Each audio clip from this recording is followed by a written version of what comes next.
Hey, welcome to Whitefields Community Church Sermon Extra. It's great to have you with us once again. This week I'm here with Pastor Nick Cady, who is the pastor of Whitefields Community Church here in Longmont, Colorado.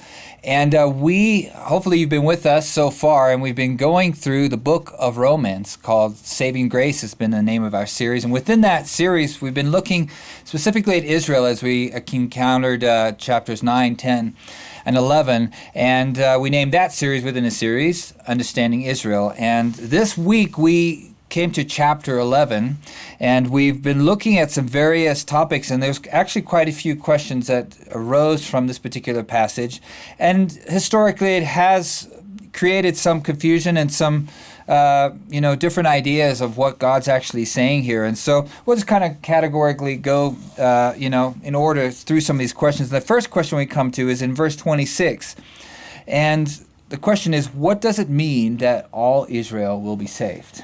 Yeah, so we looked at this a little bit on Sunday, but just to review, what it means is that when it says all Israel, it doesn't mean every individual person who is an Israelite or a descendant of Abraham. That's been made clear to us already, not only in chapter 9, but also in chapter 10 again, and also throughout the rest of the book, that some people who are Jewish will not be saved. But what it means is that all of Israel, meaning like Israel as a whole, at one time in the future, and this correlates with the Old Testament, like Zechariah chapter 12, 13, 14 describes this as well. There will come a time in the future when Israel as a whole will turn and receive Jesus, just as now how Israel as a whole rejects Jesus as the Messiah. In other words, there will come a time when to be Jewish, just as now to be Jewish generally means that you don't accept Jesus as Messiah. To be Jewish at some point will mean to accept Jesus as the Messiah. Okay. And if you've, of course, our last two sermon podcasts, we looked at replacement theology and dual covenant theology. So if you want some more answers, you can go back and check our archives up on YouTube, and you'll find those. The second question was in verse 25, just before it, and that has a phrase that I've heard a lot, and it's that the fullness of the Gentiles has come in. And what does that mean, the fullness of the Gentiles? The fullness of the Gentiles, it means that just as it says in, I believe, verse 6, where it says, or verse 5, at the present time, there's a remnant chosen by grace. So it's this idea that God has elected a certain number of Jewish people to be part of his chosen people, and likewise he's chosen a certain number of Gentile people to be part of his people. Now we don't know from our perspective how many that is or who they are or what that is, but God knows, because he's above all things, right? And so he knows how many people there will be. So at one point that number will be full, and it's interesting that these two are played off of each other. This idea in verse 12 where it talks about the fullness of Israel and then the fullness of the Gentiles. And so when the fullness of Israel and the fullness of Gentiles, meaning the fullness of those people whom God has elected, do come to faith in Jesus, and at that point, those two will be meshed into one. It will be the new people, and that will be it. Yeah, there's a lot to think about when you're thinking about those two phrases, the fullness of Israel and the fullness of the Gentiles. And the third question that we were talking about is in verse 32, which also has kind of raised a few different perspectives, and that is, for God has committed them all to disobedience that he might have mercy on all. Yeah, and so this has led to a lot of interesting theologies, and kind of like what you already believe will influence sometimes how you interpret this verse. So I'll give you two ways that it's been interpreted. Some have said this is referring to Israel, that God has consigned Israel to disobedience so that he might have mercy on them. Another way, and I think you can make a case for that based on this. Again, that word all is really the big question. What does he mean by all?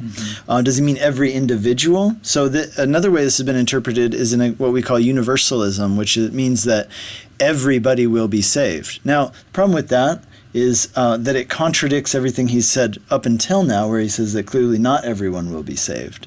He says it even earlier about the severity of God, the kindness and the severity. So it can't be speaking of universalism, and it's probably not speaking of the Jewish people, but what it seems to me, and many commentators on this, is that this verse is almost a summary, since it's the last verse before he gets into his doxology, his praising and worshiping God for how great he is, that this verse is almost a summary of the whole book of Romans up until now. Because right after this, he shifts gears, and now he's going to talk a lot more about what all this gospel stuff means for our lives practically.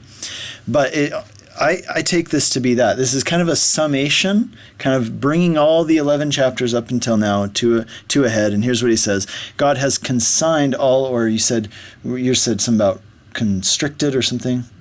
I can't remember. Yeah, something like that. Another version says that he has